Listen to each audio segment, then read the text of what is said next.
Muy buenas tardes, bienvenidos al Instituto Nacional de Estudios Históricos de las Revoluciones de México. El día de hoy tenemos el placer de presentar el texto coordinado por el doctor Enrique Semo, 7 ensayos sobre la Hacienda Mexicana 1780-1880. Para la ocasión contamos con el doctor Enrique Semo, coordinador del texto.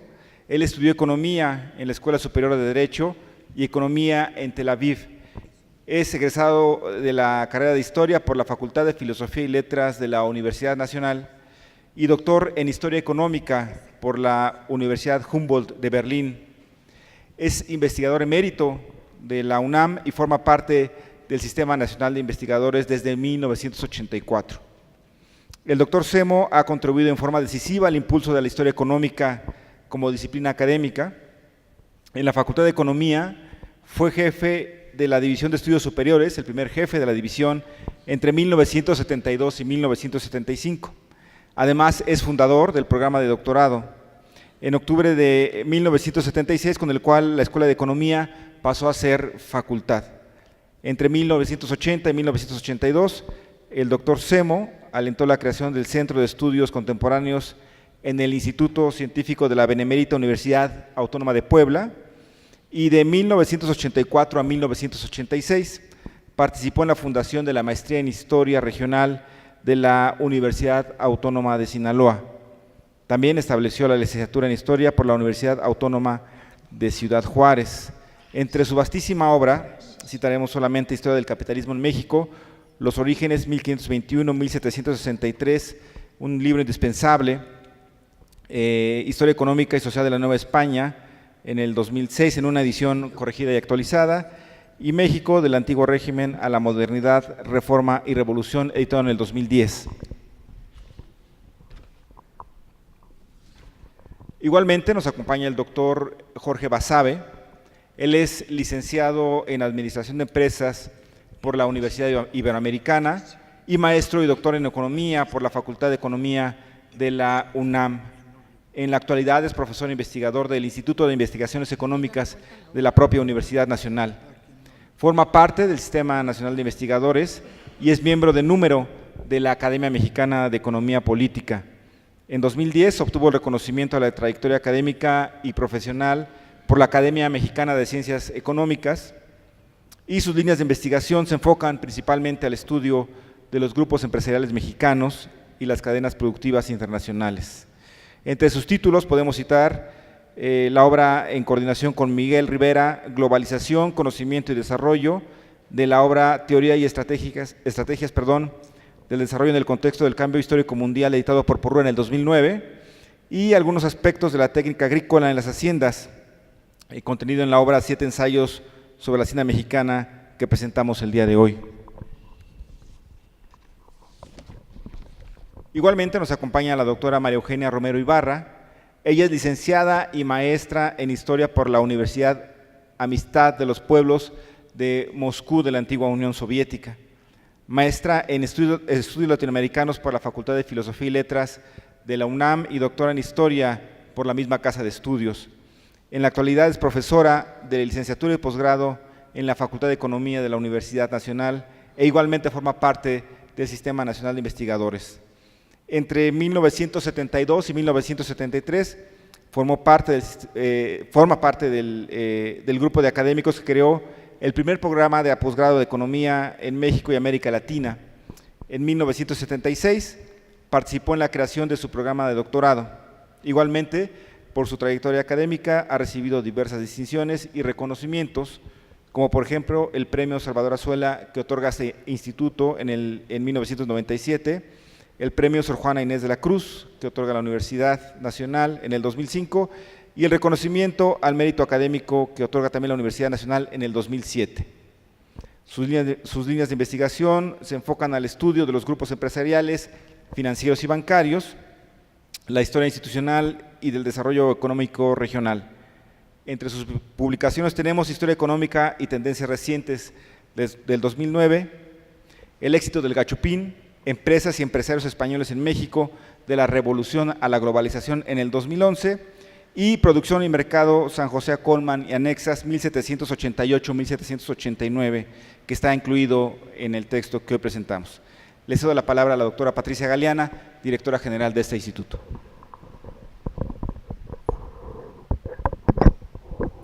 Bueno, yo iba a leer precisamente todos los currícula de nuestros pues, colegas, que nos da un gusto grande recibir esta tarde aquí en el Instituto Nacional de Estudios Históricos de las Revoluciones de México, pero pues quisiera yo destacar algo muy importante que le faltó al currículum del doctor Enrique Semo. En primer lugar, que es Premio Nacional de Ciencias Sociales, consejero de este instituto desde hace ya muchos años y mi maestro y amigo. Entonces, verán que es importante mencionar todo esto.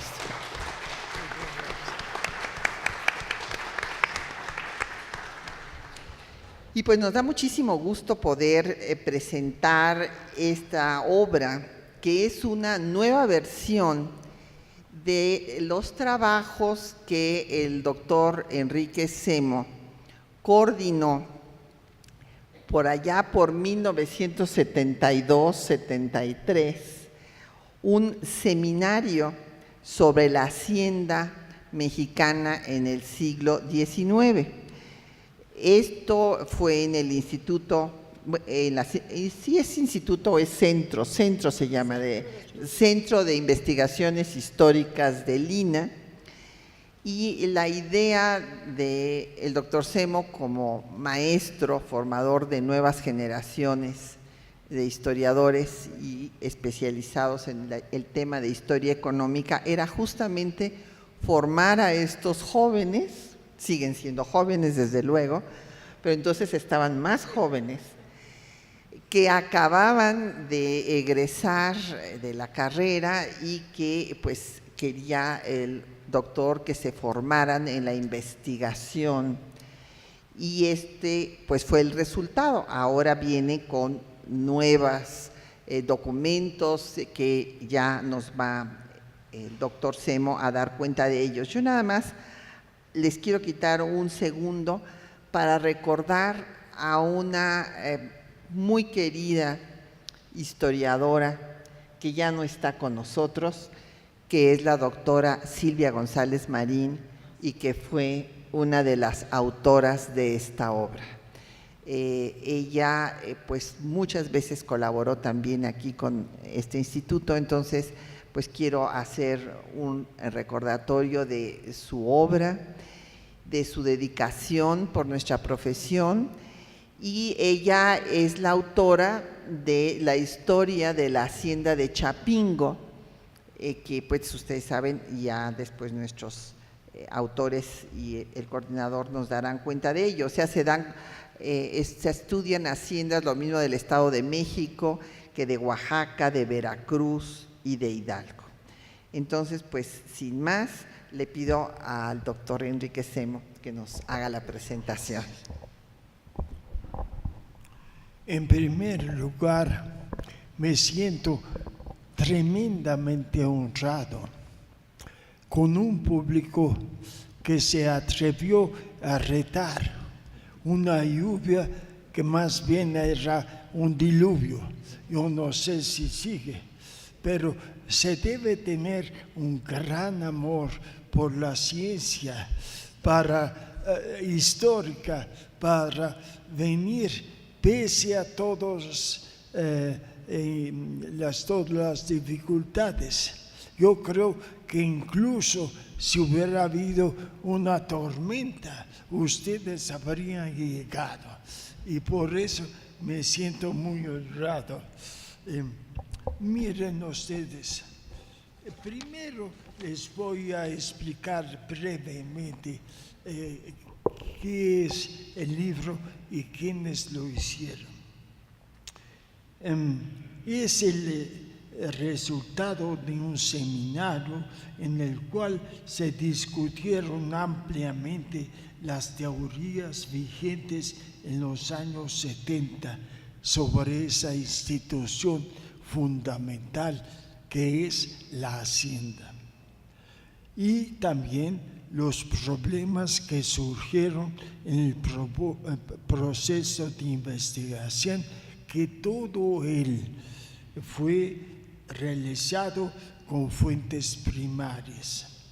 Los autores de los 7 ensayos son Silvia González Marín, que ustedes oyeron y ya no nos acompaña, Carlos Javier Mayambía, que es doctor, estuvo en las universidades de Sinaloa, ahorita de Guadalajara, María Luisa Zavala Jiménez, Gloria Pedrero, que también es doctora y está en la Universidad del Estado de México, María Eugenia Romero Ibarra, que ustedes tienen ante sí, Luis Jiménez Cacho García, y ahora la mayoría son doctores, han sido cabeza de institutos, de facultades, lo que también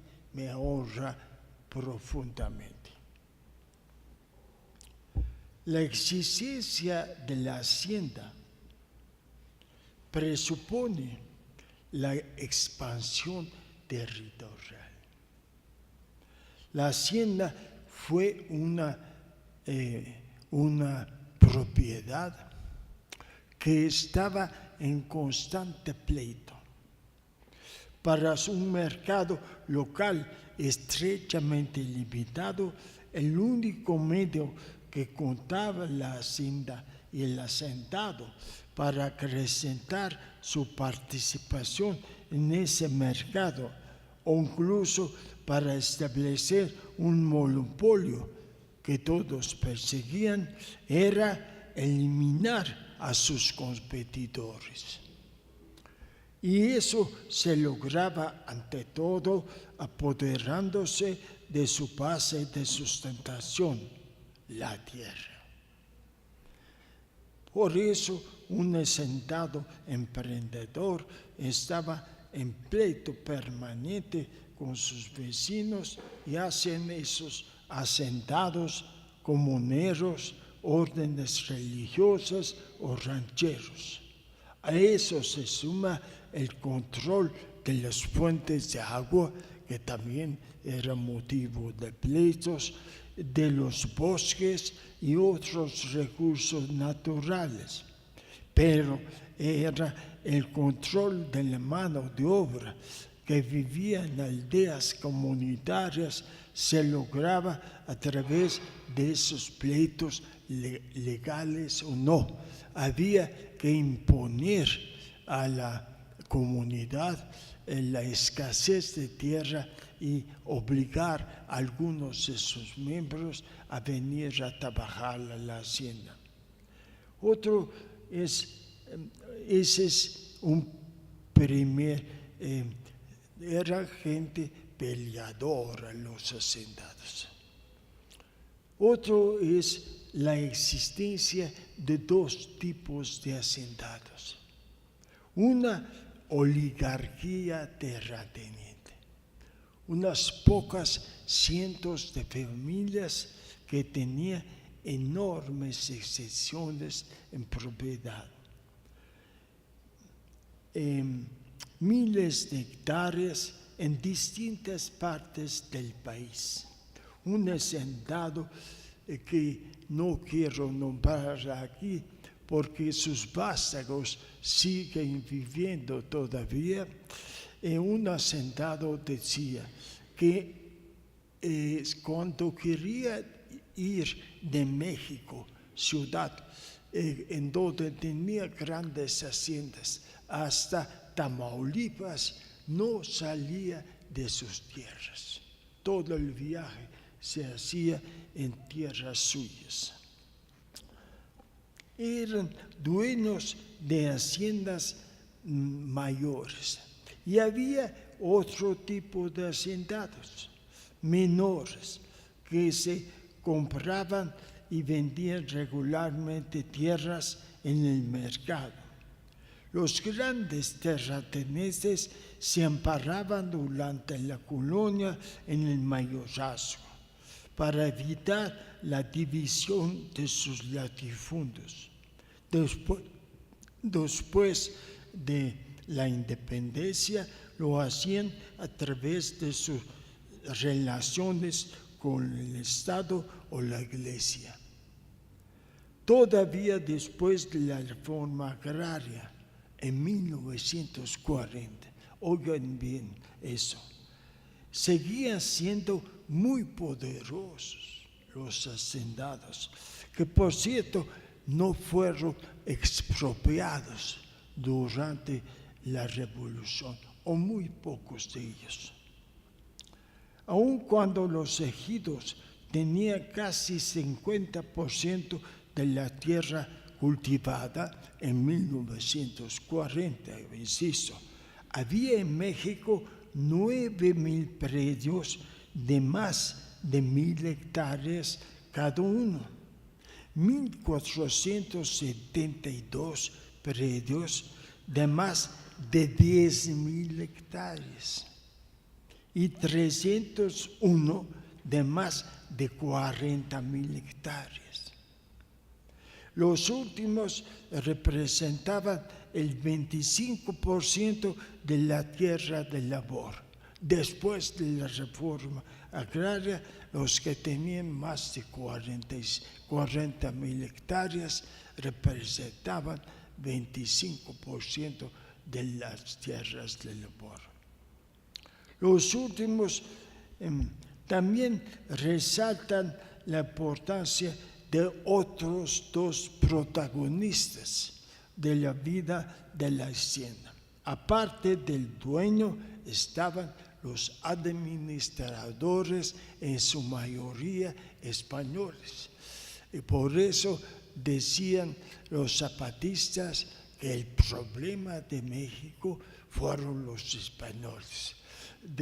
Antes de eso estaban los indígenas muy bien, se equivocaban en eso, pero como los administradores eran predominantemente españoles, así veían también el pasado.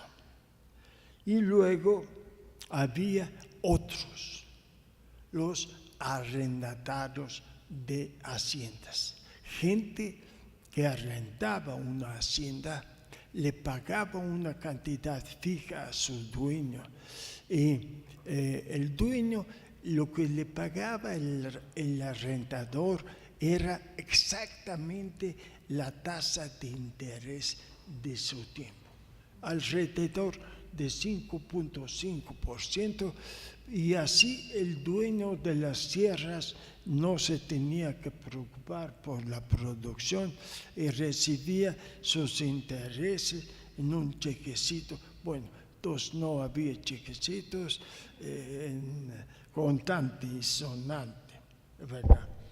Algunos temas que nos hubiera gustado plantear con más detalle, sobre todo el de los trabajadores de la hacienda, no pudieron ser estudiados porque los materiales que encontramos no se prestaban para ello. De acuerdo con los datos conocidos hoy, a pesar de que los hacendados incluían todos sus empleados bajo el rubro genérico de peones, había en la hacienda 5 clases de trabajadores bien delimitados. Los peones acasillados, los peones eventuales, que estaban en la misma condición que los acasillados, pero no eran fijos en la hacienda. Los arrendatarios, que eran mejor tratados, los aparceros, y hasta principio del siglo XIX, esclavos. Había todavía esclavos. sobre todo en las plantaciones. Ninguna de ellas puede ser considerado como un grupo de obreros libres. Las 5 haciendas escogidas, ustedes verán, han sido concienzudamente estudiadas y las preguntas que se planteó al material muy discutidos dentro del seminario. Hay 2 estudios sobre la tecnología y las medidas que se usaban en la agricultura durante el siglo XIX. Este tema ha sido frecuentemente descuidado y los que se encuentran en ese libro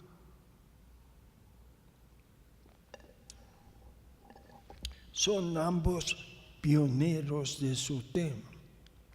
Las fechas que constituyen el límite de la investigación, 1780 y 1880, 1780 como principio, 1880, no fueron escogidas al azar.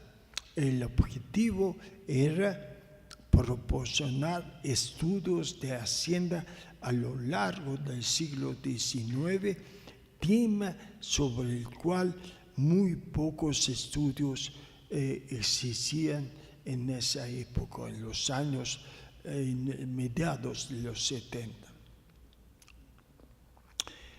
La hacienda es tan importante que puedo decirles que hasta los años 40 del siglo XX, México, que fue un país eminentemente agrícola desde la época prehispánica, durante la colonia y los primeros 120 años de vida independiente, la mayoría absoluta de los mexicanos estaban ocupados y vivían de la agricultura. Durante ese largo periodo, o sea, alrededor más de 2 siglos y medio, la estructura económica y social de esa rama ha conocido muchos cambios. Desde finales del siglo XVI hasta la reforma agraria de los años 30 a 50 del siglo pasado, las principales unidades económico-sociales eran la hacienda, la comunidad y el rancho. La hacienda ocupaba el lugar central y imponía su hegemonía que retendría hasta las primeras décadas del siglo XX. Así, durante más de 300 años, el agro mexicano giró alrededor de esa unidad. Esta imagen no representa todas las haciendas, pero partiendo de una visión de larga duración, esta posición nos indica que el que no entiende la hacienda no entiende el agro mexicano durante esos 300 años.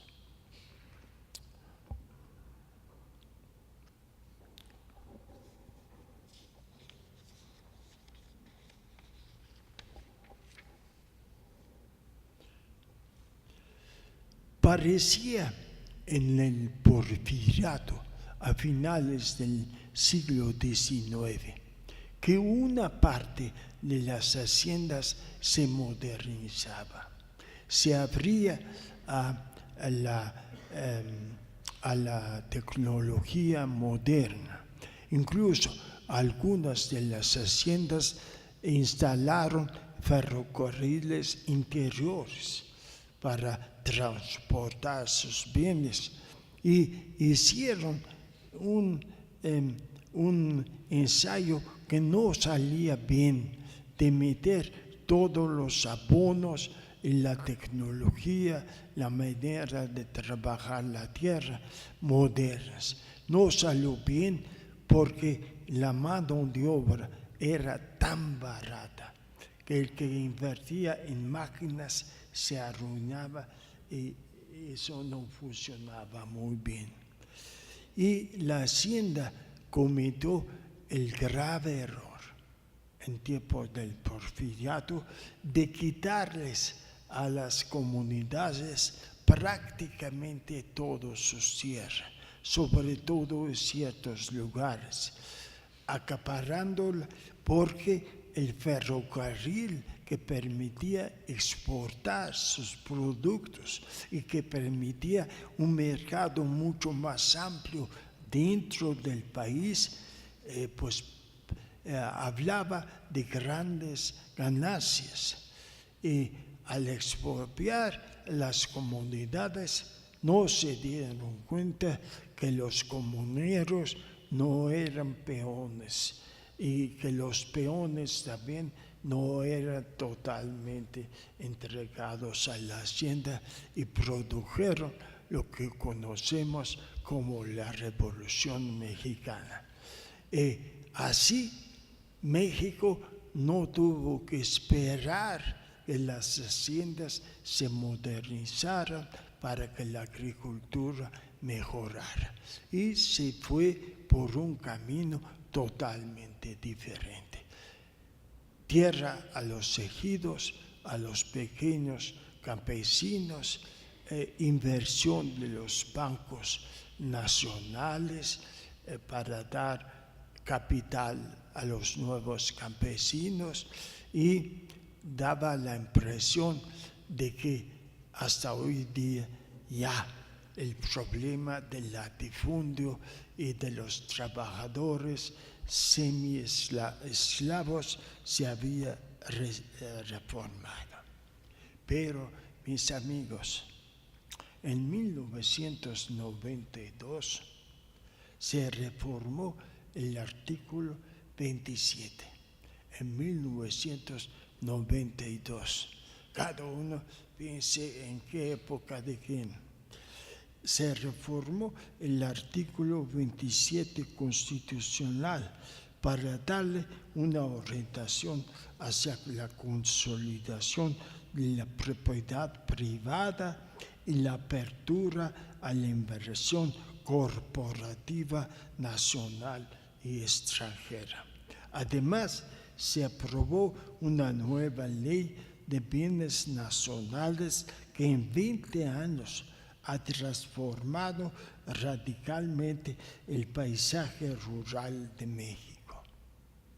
La propiedad ejidal y comunal se ha pulverizado a partir de un reparto en el interior de esas instituciones. Se han abierto las puertas a nuevas tecnologías basadas en plantas transgénicas, novedosas variedades de vegetales cuyos patentes dominan las empresas transnacionales. Todos ustedes habrán oído que Monsanto, una empresa verdaderamente gigantesca, se ha unido con Bayer, a la alemana, formando una empresa todavía más gigantesca, y que esa empresa va a dictar a los campesinos del mundo qué se produce, con qué semillas y en qué condiciones. Los gobiernos neoliberales han ido desarmando las estructuras jurídico-políticas basadas en el bien común que hay en nuestra Constitución y han elegido una nueva basada en la apertura a las empresas privadas, llámese bancos o bien agencias de desarrollo orientadas a la especulación. La época de distribución amplia de la tierra productiva a los campesinos ha dado lugar a un nuevo periodo de concentración y dislocación de la estructura económica y social del campo. Los ejidatarios se están convirtiendo en arrendadores de sus tierras. Viene un monopolio norteamericano. No quiere invertir en tierras porque hay muchos líos. Entonces le dice a los ejidatarios, réntamelos por 10 años, tus ejidos. La ley solo posibilita. Entonces el arrendatario renta y después pide trabajo en tierras que ya no controla. Eso es la situación creciente hoy. El campo ha sido abierto al desarrollo del libre mercado, abandonando los principios del bien común y justicia social que la Revolución de 1910 había introducido. El reparto agrario ha cesado y el desarrollo interno ha orientado a la soberanía alimenticia abandonada. Esta es la situación actual. ¿Mejor o peor que la hacienda? ¿Quién sabe? Gracias.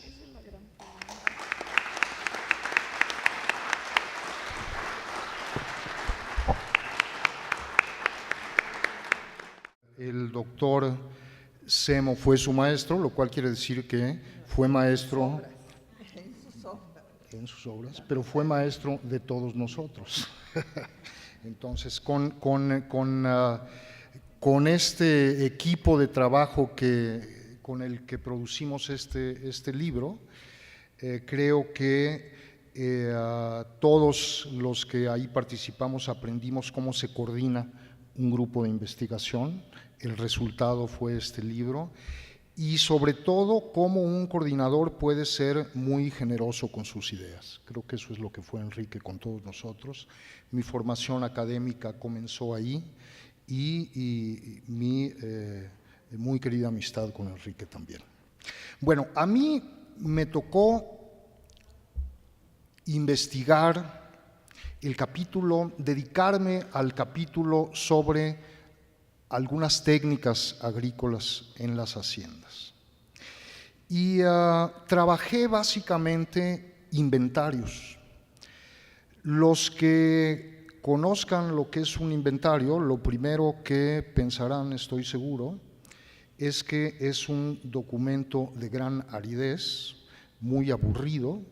Los que no los conozcan, les puedo decir que lo primero que se encontraba uno era largas listas del lado izquierdo, los aperos de labranza, los implementos de labranza de la empresa y muchas cosas más a las que ahorita voy a referirme, y del lado derecho su valor. Bueno, sin ninguna narración específica en general, y además en español antiguo, para acabarla de amolar, en español del siglo XVIII. Bueno, es una fuente histórica de una extraordinaria riqueza analítica. Déjenme darles unos ejemplos. Los implementos de labranza en una hacienda triguera. Aquí estudiamos haciendas, inventarios de haciendas trigueras, de caña de azúcar, ganaderas, pulqueras, pero el caso de una hacienda triguera.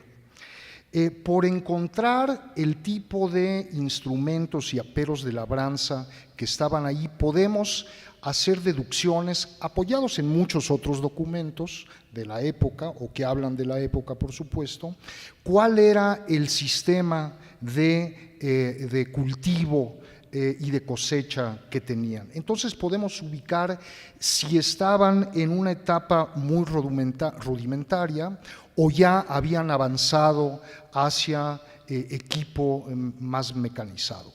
El sistema de separación, por ejemplo, del trigo y la espiga. El sistema más rudimentario era el aventado. Se hacían grandes pilas de lo que se sacaba del campo, se colocaban hasta arriba de esa pila algunos de los peones con unas palas y lo aventaban al aire, y el trigo caía de un lado, la semilla, y del otro lado caía la espiga. Y en muchas ocasiones se utilizaban caballos que pasaban en varias ocasiones por encima de esto que había caído, y entonces separaban más el trigo, y de ahí habría que juntarlo. Ustedes imaginarán lo que significaba eso en términos de productividad, de tiempo, etc. Pero comenzaban a aparecer, a medida que encontraba uno haciendas en el tiempo más en el tiempo más moderno, por llamarlo así, las cribas o los arneros.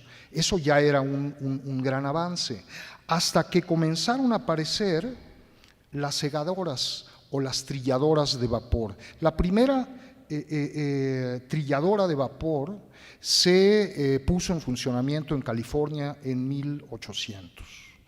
Entonces, esto nos permite hacer deducciones también del tiempo en que se comienza a adoptar maquinaria novedosa, más productiva en las haciendas, que, como dice Enrique, había suficiente, demasiada mano de obra, no había necesidad en muchos casos de aplicar esta maquinaria.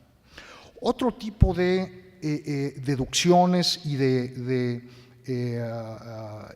encuentros con la realidad de cómo era la situación de la hacienda lo podemos encontrar cuando se analizaban los inventarios de las herrerías en las haciendas. En las haciendas aparecían tantos quintales, tantas arrobas de libras y libras de acero, de fierro labrado, de fierro platanilla le llamaban, porque todo lo que podía arreglarse cuando se descomponía lo hacía el herrero, y seguramente ahí había algunas innovaciones en varios aperos de labranza. En esa época, enviar un arado que se descomponía o 3 arados que se descomponían a la ciudad más próxima probablemente eran días de camino, el tiempo que se tenía que reparar y días de regreso. Entonces las haciendas eran unidades de producción que tendían a ser autosuficientes. Entonces podemos imaginarnos lo que era cada una de las haciendas. Lo mismo sucedía con las carpinterías. Los carpinteros, encontraba uno en los inventarios tal cantidad de palos de encino, tal cantidad de timones de madera que servían para reparar los arados de madera. En unas ocasiones ya aparecían arados de fierro y decían si eran arados americanos o arados nacionales. En fin, lo que quiero decirles es que ha sido una fuente de datos sobre cómo se vivía en estas unidades de producción básicas de México en estos 2 siglos. Yo, curiosamente, con el tiempo me he dedicado al estudio de la adopción de ciertas tecnologías en grandes empresas, sobre todo en empresas transnacionales. Y entonces la innovación, el cambio tecnológico, como muchos autores desde Marx y después Schumpeter y actualmente toda la teoría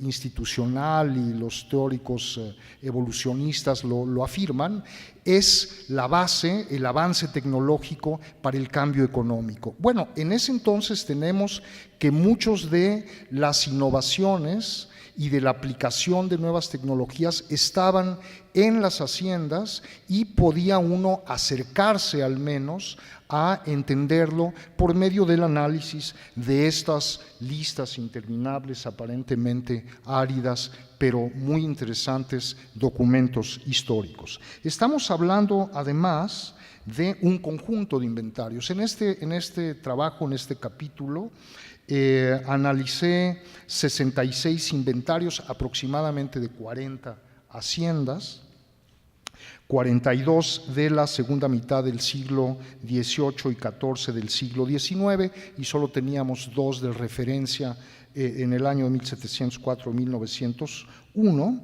y todos estos inventarios se levantaban por distintas razones. Cuando se iba a vender una hacienda, por ejemplo, entonces se llamaba a agricultores o a otros hacendados de la zona, a expertos que vinieran y levantaban el inventario absolutamente de todo lo que había en la hacienda, incluida la ropa del hacendado, en caso de que fuera de que no hubiera pagado una deuda y entonces estaba siendo embargada la hacienda, el mobiliario. Entonces son documentos también de una gran riqueza para entender e imaginarnos cómo era la vida en ese lugar y cómo vivían los hacendados. También en 1767, cuando fue la expulsión de los jesuitas, se remataron y hubo la apropiación que pasó a temporalidades de muchas de estas haciendas, y entonces se hicieron levantamientos de todo lo que estaba ahí. Cuando había un cambio de administrador, era un momento también para levantar un inventario. Recordemos que ya en el siglo XIX, tirando a finales del siglo XIX, muchos hacendados ya no estaban en la hacienda. Tenían un administrador, un profesional, que era el que administraba, y ellos estaban en muchos casos viajando por Europa o en sus propiedades en las ciudades.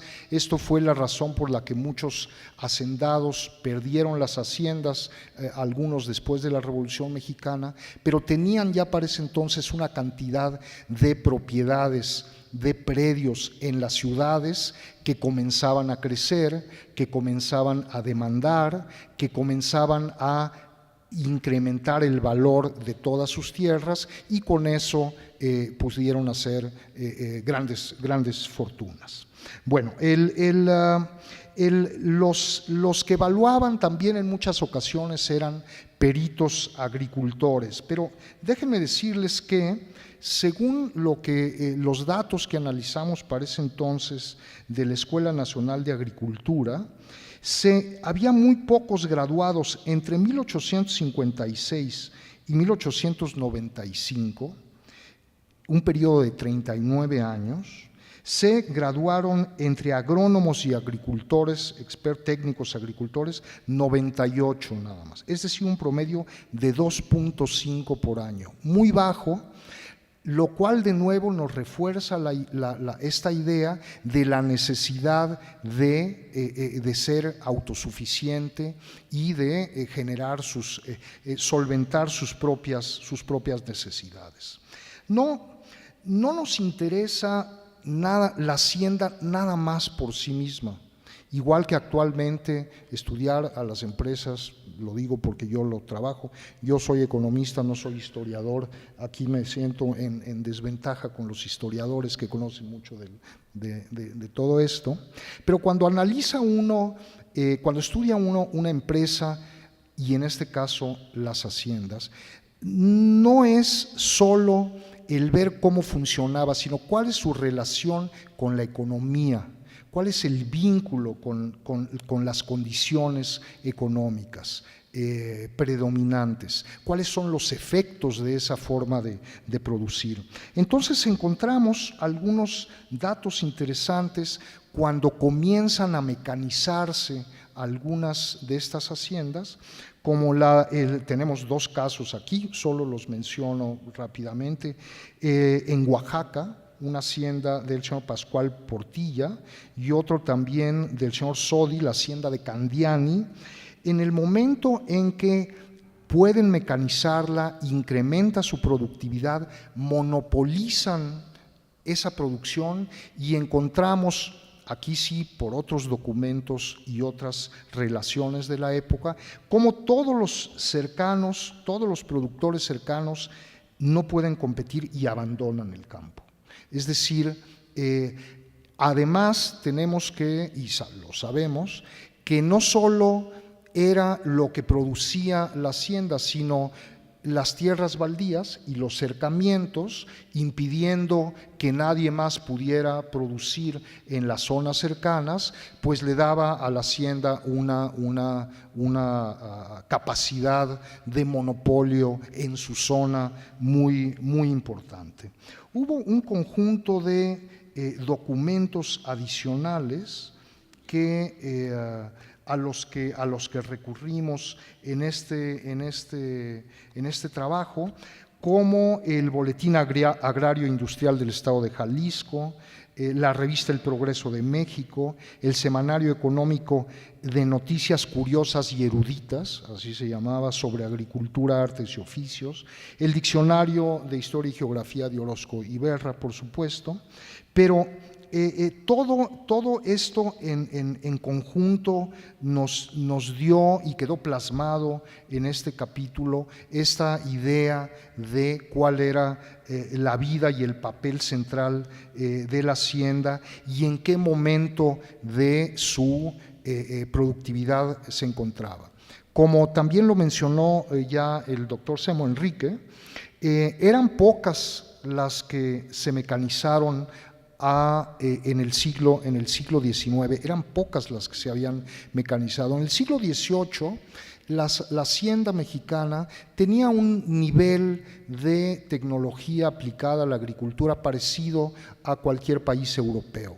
Pero en el siglo XIX, cuando viene toda la revolución tecnológica, es cuando se quedan atrás las haciendas mexicanas, por todas estas razones que estamos explicando. Encontramos, y en el libro se citan, algunos folletos de venta de maquinaria agrícola que nos comprueba que ya se conocían las máquinas de vapor, las trilladoras, las aventadoras modernas, y sin embargo en pocas de ellas se aplicaba. En fin, creo que lo mismo en descubrirnos cómo trabajaban las haciendas, cuál era su nivel de avance tecnológico y cómo podemos compararlo con otros países, cuando en Francia, por ejemplo, ya estaban registradas 200,000 trilladoras de vapor. En México podríamos contar a lo mejor 20 o 30 distribuidas en distintas haciendas. Ojo, al menos en las haciendas que estudiamos, nos da una idea de lo que era la economía mexicana en ese entonces. Por supuesto, las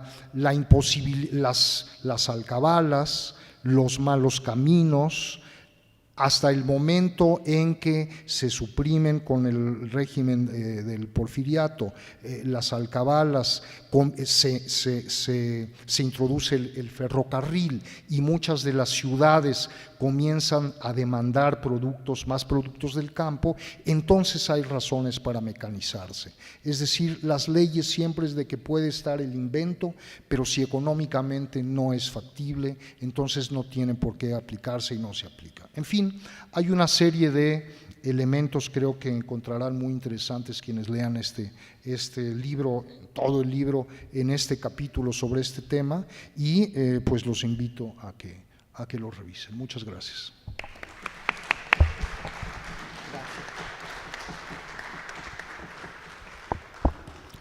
Muchas gracias al doctor Jorge Basabe. Bueno, es evidente que esta lectura les va a ayudar a entender pues, la situación del campo mexicano. No se puede pensar en la historia que ha tenido nuestro país en materia rural, el desarrollo o no de los pueblos, sin tomar en cuenta lo que sucedía en las haciendas. Y vamos a escuchar ahora la participación de la doctora María Eugenia Romero Ibarra. Por favor, María Eugenia. Sí. Así. Muchísimas gracias por la invitación. Es especialmente importante para mí estar en el INERM, que la considero como mi segunda casa.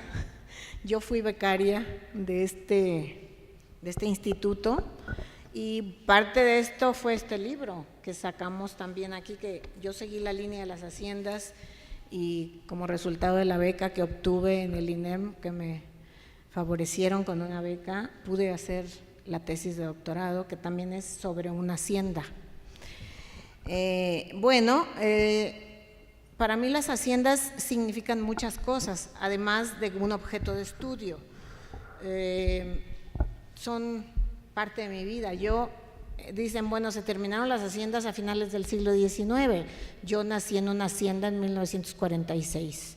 Entonces, son parte de mi vida. Eso es también, cuando uno escribe historia, como dice a veces algunos historiadores, escribimos también con las vísceras, ¿no? Con las emociones. Hay unos temas que nos atrapan y otros no nos atrapan tanto, ¿no? Tiene que ver también con nuestro presente, si contestan algunas preguntas de nuestra vida actual, etcétera, ¿no? Si son parte de nuestras vivencias. Yo creo que como ningún otro ejemplo de las organizaciones productivas en México, porque generalmente la historia económica puede resultar muy aburrida para mucha gente. Es uno de los, yo creo que la historia económica es una de las disciplinas más interesantes y que más cercana está a nuestra vida diaria. Todo lo que hacemos está ligado a cuestiones económicas. Comer, dormir, en qué dormimos, cómo gastamos nuestro dinero, cómo nos divertimos, cómo vivimos, etcétera. Y esto está relacionado, esta sensación de que todo está ligado con cuestiones de carácter económico y productivo, lo que consumimos, etcétera, cómo se distribuye, etcétera, está en buena parte de la historia de México plasmado en la historia de las haciendas. Las haciendas son personajes fundamentales de la historia de nuestro país. Y todavía yo sí seguí la línea de trabajo del estudio de las haciendas prácticamente hasta la fecha, sigo trabajando temas, esta semillita que plantó el doctor Enrique Semo en su momento, pues en mi caso ha sido muy fructífera, realmente. Nos quedan muchísimos temas ahora, por ejemplo, está aquí un alumno que está estudiando Tabasco y en Tabasco no hemos encontrado las haciendas en el Porfiriato. Hablan de fincas y monterías, entonces ese es un nuevo reto que seguramente tiene que ver con el fenómeno, pero esto nos habla de una gran diversidad en el caso de México. Sin embargo, si nosotros retomamos lo que está en este libro, que es un libro verdaderamente muy actual a pesar del tiempo que ha transcurrido de cuando hicimos esta investigación y que seguimos caminos diversos, este libro sobre los 7 ensayos sobre la hacienda mexicana en realidad es un libro fundacional, yo creo que es un hito historiográfico, que no es el hecho de que hayas estudiado un tema que algún otro ya haya tocado, sino la forma como nosotros emprendimos esta investigación y la metodología y la teoría a las cuales acudimos para explicar. La búsqueda era explicar qué ocurría en estas instituciones llamadas haciendas. Parte de mi interés por las haciendas tiene que ver con esas fotografías que nosotros hicimos en la Ibero. Era un grupo de trabajo de arquitectura, eran unos muchachos estudiantes de arquitectura que hicieron el servicio social con nosotros y se interesaron. Son haciendas solamente del Estado de México. Entonces, las últimas 2 nada más son de Sinaloa, pero estas son haciendas, pero para que se den ustedes una idea de la gran diversidad, y por eso tomamos lo que decía anteriormente el doctor Basabe y el doctor Semo, eran unidades de producción. Ustedes pueden observar cómo los cascos de Hacienda, que así se llamaban, incluían absolutamente todo, la vivienda y la producción. No solo la vivienda de los dueños, que bueno, a mí me sigue ahora haciendo ruido eso de que si eran ausentistas o no. En realidad tampoco los actuales empresarios están en sus empresas, o sea, el hecho de que no vivieran en la hacienda todo el tiempo, pues casi que es un signo de modernidad ahora desde la perspectiva moderna de los estudios de las empresas, ¿no? Digo, durante mucho tiempo se les condenó por eso. Yo pienso que eso es parte de lo que fue la leyenda negra de la historia de las haciendas. Pero la presentación de este libro, que eso es lo que nos está ocupando el día de hoy, es muy interesante porque nos permite recuperar buena parte de todos estos hilos de la discusión sobre este fenómeno tan interesante y recuperar muchos de los aspectos que han quedado en el aire y que probablemente ahora pueden ser recuperados con otra perspectiva, con otras fuentes, porque aquí lo importante es que este trabajo que hicimos en el seminario con el doctor Semo realmente fue un trabajo sobre fuentes originales. Y eso fue una gran enseñanza y la creación de conocimientos nuevos sobre el asunto, ¿no? Yo creo que la hacienda todavía merece, porque se le ha desatendido actualmente, merece de volver a ser trabajada. Las haciendas novohispanas, y en buena medida las haciendas del siglo XIX y buena parte del XX, porque les digo, todavía mediados del siglo XX, al menos en Sinaloa, las haciendas eran una realidad, tenían ciertas características comunes, algunas de las cuales las expuso de una manera, como siempre, magistral el doctor Semo. Se basaban en el control de los recursos disponibles, pero eso también lo han hecho lo que ahora llamamos los empresarios agrícolas. Se basaban en el control de la tierra y el agua, que eran los recursos básicos para desarrollar la agricultura, que eran en el caso de las haciendas agrícolas, inclusive en el caso de las mineras también, porque el agua era fundamental. Se basaban en el control de la fuerza de trabajo disponible, para lo cual recurrieron a muchísimos artimañas, a la expropiación, digamos, de los recursos de que disponían los indígenas, que eran los propietarios originales, hasta, digamos, el control obligado, ¿no? Lo que llamaban el peonaje por deudas, o inclusive contrataban capataces que iban a la sierra. Por ejemplo, yo me he encontrado en el caso de San José Acolman, que es la hacienda que yo trabajé, iban y obligados traían a los indios a trabajar a la hacienda, a los indígenas. Entonces, esto era parte de la forma de sobrevivir y de controlar los aspectos productivos y los aspectos sociales y mercantiles, económicos a su disposición. Eso era parte del control del mercado, controlar a los productores, también obligarlos a ser consumidores de lo que antes, por ejemplo, el caso del pulque, fue clarísimo cuando los hacendados se apropian de la producción pulquera, que era propia del mundo indígena, y los convierten en consumidores y en compradores, pero también, como decía Jorge hace rato, en empleados o peones de las haciendas pulqueras, los que producían el pulque, por ejemplo, en Tlaxcala, ¿no? O en los valles, los llanos de Apan, etcétera, que ya están también trabajados y formaron parte, algunos de estos están incluidos en este trabajo. Este sistema económico, cuya base fueron las haciendas, se construyó además a fuego lento durante un largo proceso de reestructuración de la sociedad existente y la simbiosis con la sociedad llegada de España, los conquistadores. Durante casi 100 años tardó la construcción de este tipo de unidades productivas. Se consolida hasta el siglo XVII, por ejemplo, el caso de San José Acolman, que era una hacienda que era propiedad, fíjense ustedes qué interesante es el asunto, esta que está incluida, que me tocó a mí trabajar, era una hacienda de los jesuitas que servía primero para mantener a los caballeros de la Orden de Santiago y después para mantener el Colegio de San Gregorio, que estaba aquí en la Ciudad de México, que estaba destinado a lo que ellos llamaban los indios lenguas, que eran los hijos de la aristocracia indígena que pretendían ser absorbidos, culturizados por los españoles, por los jesuitas. Eran alumnos de los jesuitas en ese colegio y ese colegio lo mantenían con lo que producía la hacienda de San José a Colman. Cuando los jesuitas fueron expulsados, la hacienda pasó a temporalidades y después fue recuperada por los jesuitas y pasó a mantener las misiones de California y de Filipinas. Entonces, es que el problema de la hacienda no era solamente regional o local, era muchísimo más allá de esto. Y estaba presente, digamos, en otros ámbitos de la vida. La estructura arquitectónica de las haciendas, por eso a mí me interesó este asunto, incluía el casco, que estaba generalmente bardeado, que tenía a su interior la casa grande, donde habitaban los propietarios, que estaba rodeado de muros. Se localizaban oficinas, establos, cárcel.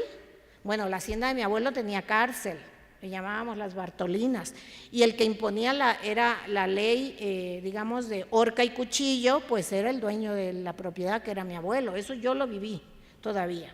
O sea, ahí la cárcel eran ellos los que decidían quién se iba a recluir, digamos, en la cárcel. Los recluían, ¿no? Por robar, por pegarle a la mujer. O sea, resolvían los asuntos que se generaban en esa comunidad.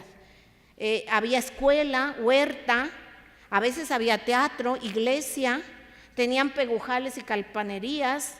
Los empleados tenían un tipo de casas, los peones otros, las trojes, los graneros, los aventaderos, como decía Jorge, donde se aventaba el trigo para la era, la tienda de raya, entre otras cosas que se pueden ver en algunas de estas diapositivas que nosotros logramos rescatar. Muchos de estos cascos ya no existen, estaban casi destruidos. Esto debe tener ya años, estas fotografías. Al leer los ensayos contenidos en este libro, que se llama 7 ensayos sobre la hacienda mexicana, 1780-1880, volvemos la mirada a esta institución cuyos testigos orgullosos aún son visibles y han dejado su impronta en el mundo rural mexicano. Los hermosos cascos de hacienda que se encuentran a lo largo y ancho del país, todos diferentes, soberbios, que nos muestran cómo la agricultura, la arquitectura con gran plasticidad se fundía con las regiones productivas y la demanda de los mercados locales, nacionales e internacionales. Haciendas de beneficio, mineras, ganaderas, azucareras, pulqueras, enequeneras y un largo etcétera. A mí me interesa también que tomemos en cuenta que esto es una construcción de manos mexicanas. Las haciendas, estos cascos, algunos de ellos hermosos, que ahora son instituciones, hoteles, las enequeneras, son productos nacionales también, son productos de manos mexicanas, de arquitectos mexicanos. Además, incluir aquí todo lo que era la tecnología de riego, las bombas, los molinos, porque casi todos los de trigo tenían molinos. Las piedras en la hacienda de San Pedro Tejalpa la trajeron de Francia. Tenían fábricas a su interior y organizadas, digamos, con la matriz productiva de las haciendas. Todo un conjunto de formas de organizar la producción, de construcción de identidades culturales, núcleos de población, fueron base de población. Ahora podemos ver Nueva Italia y Lombardía, que tanto se menciona desgraciadamente como centro de violencia. Bueno, eran unas haciendas impresionantes, arroceras, propiedad de los Cusi, ¿no? Que eran unas construcciones increíbles, vínculos señoriales que se construían al interior y que afloran constantemente en el quehacer cotidiano de los habitantes de las haciendas, en las relaciones de reciprocidad que se dan en su interior, en la persistencia de un estilo de vida que todos intentaban alcanzar. Todos querían llegar a ese punto, porque es como salir, digamos, de pobres, ¿no? Tal es esta institución que surgió en el territorio primero colonial y se desarrolló en el México independiente, erigiéndose en la base de nuestra sociedad rural, donde su dominio fue evidente durante siglos. Por otro lado, también nos recuerda la importancia de la formación paciente y cuidadosa de investigadores jóvenes, de la necesidad de apoyarlos, ayudarlos a crecer y madurar como fue el caso del grupo de jóvenes recién egresados, todos éramos muy jóvenes, que hicimos nuestros primeros ensayos, yo llamo nuestros pininos, cobijados por la generosidad, sabiduría y paciencia de Enrique Semo. A la vuelta de los años, este grupo maduró, nos hemos convertido en investigadores independientes todos, a excepción de Silvia, que también tuvo una carrera exitosa, pero desgraciadamente falleció, y hemos seguido diferentes caminos, pero nunca hemos perdido el sello adquirido en esa estancia de casi 2 años que tuvimos en ese seminario, que para nosotros fue fundamental. Es un seminario que nos marcó y el resultado del cual entregamos hoy. Actualmente es muy difícil emprender un camino similar. Ya no existen instituciones tan generosas como lo que nos tocó vivir a nosotros. Transmitir esto es importante, recuperar esta experiencia. Los trabajos que integran este libro en realidad significaron la recuperación de una línea de investigación y de un sujeto de estudio que irrumpió en la historiografía mexicanista, haciéndose preguntas y buscando explicaciones sobre lo sucedido en el mundo rural mexicano desde nuevas perspectivas teóricas y metodológicas. Nos lanzamos eso fue por Enrique que nos motivó. Nos fuimos todos a los archivos.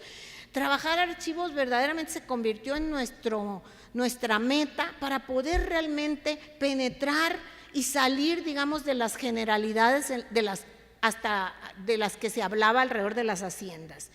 Recurrimos a disciplinas afines como la sociología, la economía, la psicología, la historia social, e hizo su aparición la historia empresarial en medio de nosotros, cuya influencia posterior ha sido definitiva, y su papel en la historia de nuestro país también, en la historiografía actual, es importante.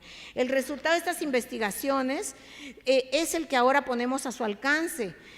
Las investigaciones contenidas en los 7 ensayos sobre la hacienda mexicana son complejas, no son para nada sencillas ni son novatadas, digamos, y a pesar de los años no han perdido actualidad, como se pueden dar ustedes cuenta.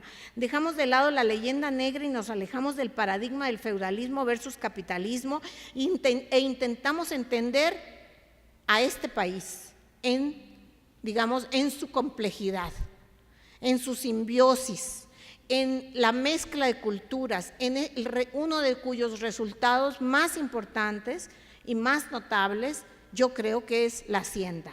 Ojalá que esta presentación despierte su curiosidad y se asomen a ese mundo que ya se fue, pero pueden recrearlo en los 7 ensayos. Pensé que era mucho más interesante exponer visualmente parte de la emoción que nos produce ver sus ruinas majestuosas, como la decadencia de las grandes divas. Muchas gracias.